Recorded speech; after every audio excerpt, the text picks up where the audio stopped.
we've gone into the realm of, do we want better attribution? Do we want better contribution? That was always the kind of the back and forth. And now we have a bit of both, but on the right customer from the right source, but we can still see some kind of oddities that I assumed were happening before and are happening now. So we'll kind of get into all of it.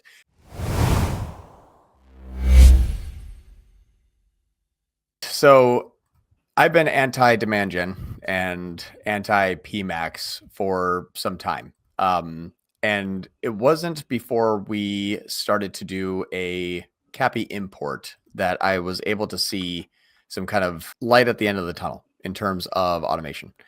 And while we always know that the demand gen and PMax are going to overlap, we have now a kind of like feeder strategy resurgence and performance max kind of resurgence with the ability to have proper data being imported.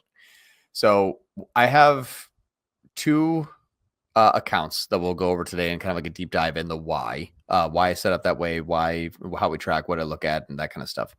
But we're looking into, or we're going to be just showing deep dives into a PMax campaign and a demand gen campaign, and the PMax and demand gen, and also a full build PMax that is going to be using a CAPI import, but not for new or returning customers, just a better source. So we've gone into the realm of, do we want better attribution? Do we want better contribution? That was always the kind of the back and forth. And now we have a bit of both, but on the right customer from the right source, but we can still see some kind of oddities that I assumed were happening before and are happening now. So we'll kind of get into all of it. But first, what I'm going to do is I'm going to pull up the account that we have our, let's do our demand, our performance max. And we'll changing narratives, John. We're changing narratives. Things are getting mixed up again. I have like, I bipolar with automation. I'm like, I hate PMax. I love PMax. I hate PMax. I mean, it just depends on, what updates they do and what I can track that week. So it's really extremely annoying, but it makes sense for good testing. And like we say, I'm never going to write off. Oh yeah. Sorry. My computer thinks I'm here for the first time. It's like, are you sure you want to share your screen? It's like, So there is a new campaign that I launched that is a feed-only, non-brand, new customer-only performance max alongside of a standard shopping. This one's spending $7,500 a day. This one's spending $1,300 a day. And a high LTV client too. Okay. Yes. And there's been kind of two swings of automation that I'm noticing, and I'm now understanding a lot deeper, which is why we're doing a deep dive, as to the fallacies of the data attribution through data driven, and how much it truly was overlapping, but also how it can still grow. And this is going to get stupid technical, but it is the trend analysis on this is so fucking clear. Like, it's so good. I was just going to dive right into it. So this campaign here, just for everyone to understand, is a feed only campaign. No signals, no assets, just the listing groups. So just the products. I am using all products we are allowed to. Where's my, oh, sorry about that. I had the wrong button. Let me go back to the campaign. So the products that we're allowed to market are basically everything that we do not want. So we don't want these big stacks that are, different variations in titles. So I just basically cut out the fluff. So there's no real fluff, but we are marketing a lot of our flagship products. Nighttime, drive for her, supercharged mail stack, Nitrowood Magnum. So all the stuff that like we basically sell, Inno Cleanse, all this stuff. So we're having all of our products in one feed only, and there is no signals, no assets, because I want this to try to outgrow my standard shopping campaign. And the reason why I want this plain as you can possibly be. Yes. So we obviously spend a metric buttload of ad spend per day on Meta. It's about $200,000. And that is what I assume was going to be taking most of the signals, which is the reason why this client hired me, is because I shut off their PMax. So this is kind of like a resurgence back into it and say, okay, if it wasn't brand, if it wasn't new customer or returning customers primarily, if we took all the bad stuff that you typically get with Performance Max, would you want to test it?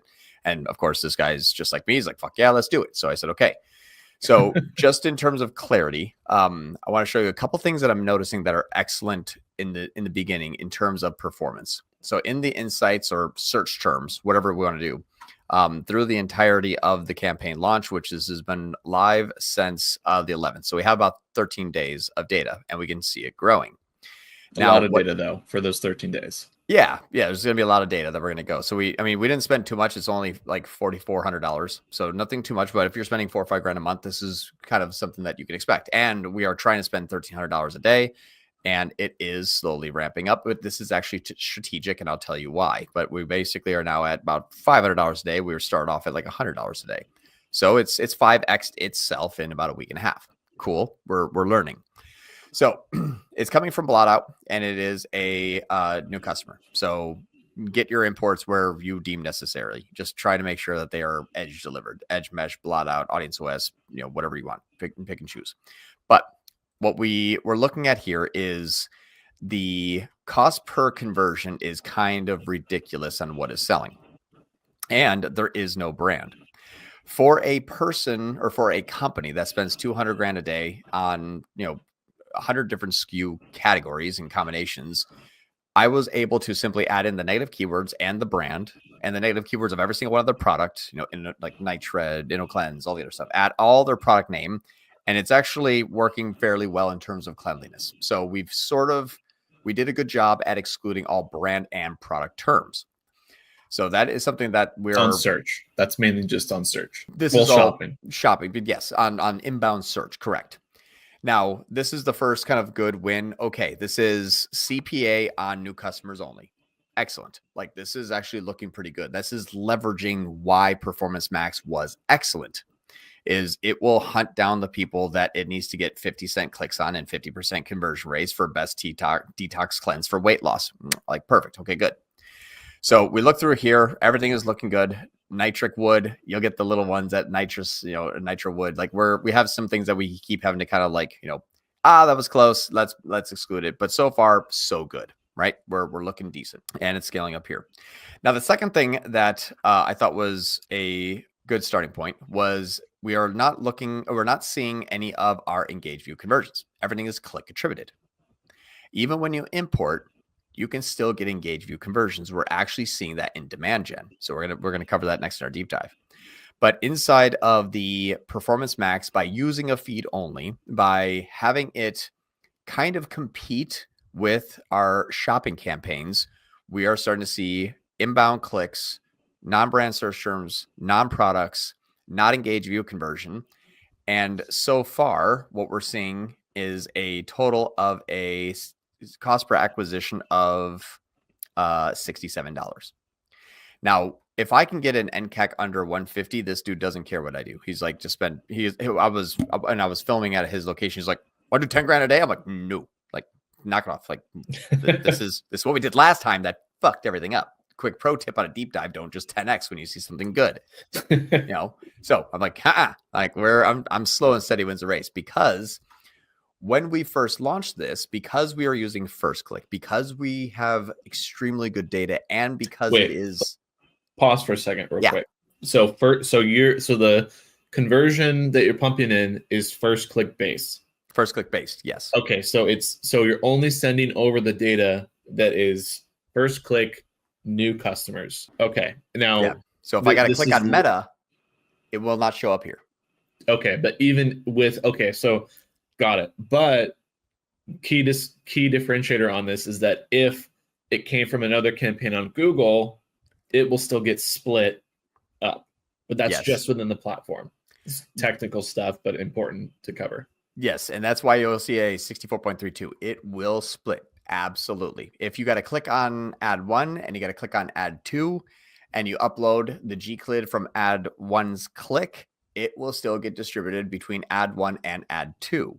And that is on the same platform. Now, if it got a first click Meta, second click add 1 in Google, third click add 2 in Google shows 0. So that's the first thing.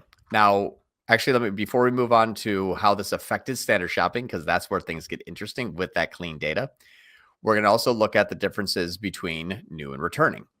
So we don't have any sort of audiences, but I do have a exclusion list at the account level. And even with an exclusion list at an account level, I just need to get let me stop talking and actually get this thing set up properly. Let's just do all conversion by time. This works. So this is bombshell stuff, John. Well, it's kind of fun because this is even where things get even more interesting. The differences between by time and by click. So as we start to separate these out and conversion action. All right, let's look over here now.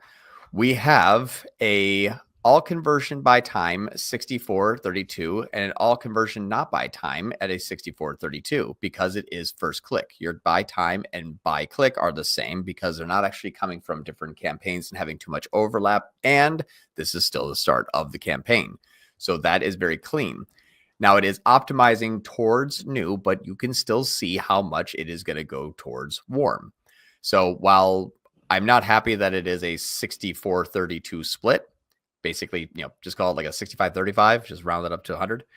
If I'm not happy about that, but I'm very happy with a 1.65 NMR on users who are subscribers.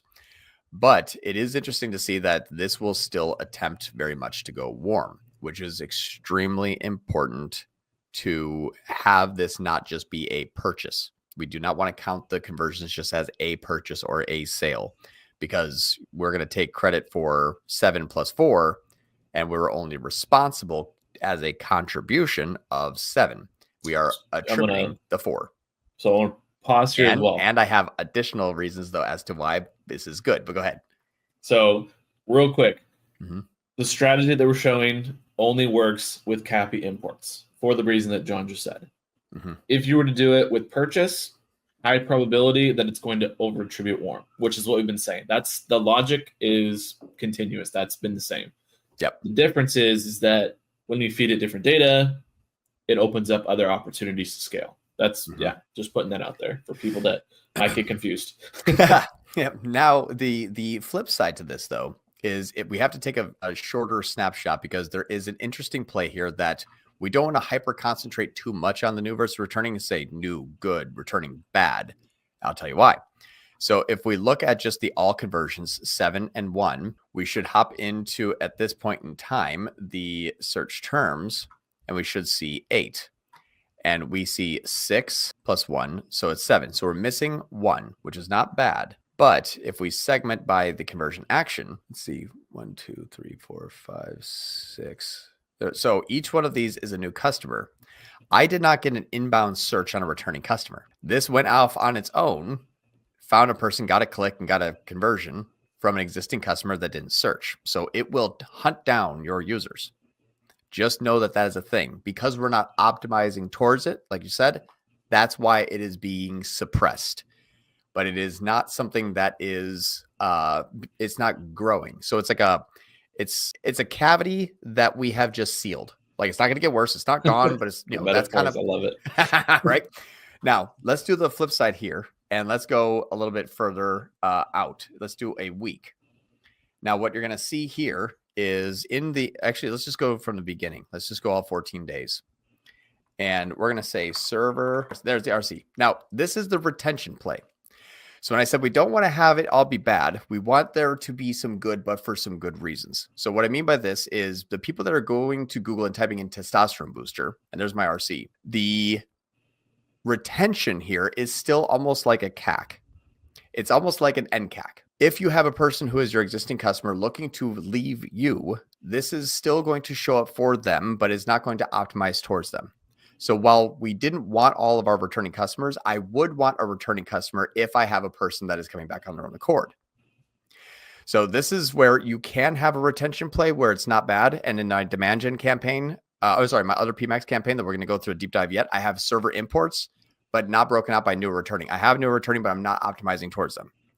So inside of your new versus returning customers, it is not going to optimize. It will hunt them down. I will have people that were returning customers see the ads because I got kicked in the nuts by my client right now. He goes, why am I seeing this? I'm an existing customer. I said, it's going to happen. But that's the part that we just kind of have to go with.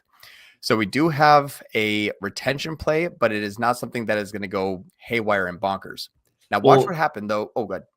Real quick on that. So, I mean, I think the main issue is this is not necessarily a strategy problem. It's a Google problem, because it's going to show someone that like, it's just a stringing of data of like, we don't like, Google doesn't know as it serves the ad to the person if they're return or new customer kind of thing.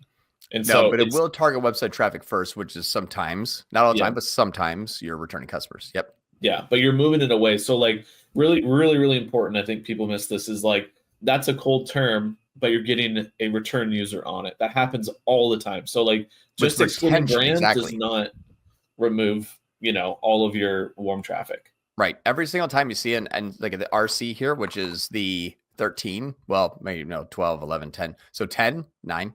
These that are pulling up as RCs are people who would have left us.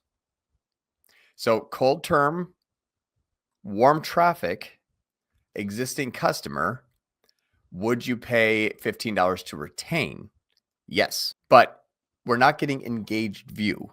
Good. So it is kind of isolating things. I want inbound search. Yes. Lower CPC. Yes. New customer optimize. Yes. Retention on existing customers. Yes. Is it hunting down? Yes, but not yet. And there is about 30% warm traffic, unfortunately, that we're seeing through Wicked. That's the part that does suck.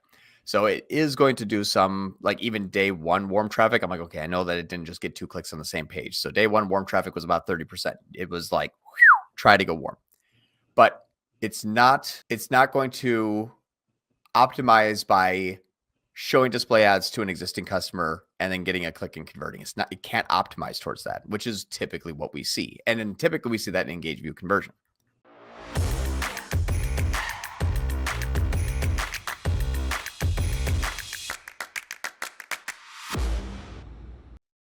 Hey, if you like this video, we have a school community where we have a few hundred members and we cover topics, everything from the basics to all the way to the like hyper crazy advanced stuff that's like coming out next month. So a few hundred members there. We go live twice a week, something with an hour-long education about something that is very relevant to the community that week, plus a weekly Q&A where you just get to come and bring us all of your problems and we solve them one at a time.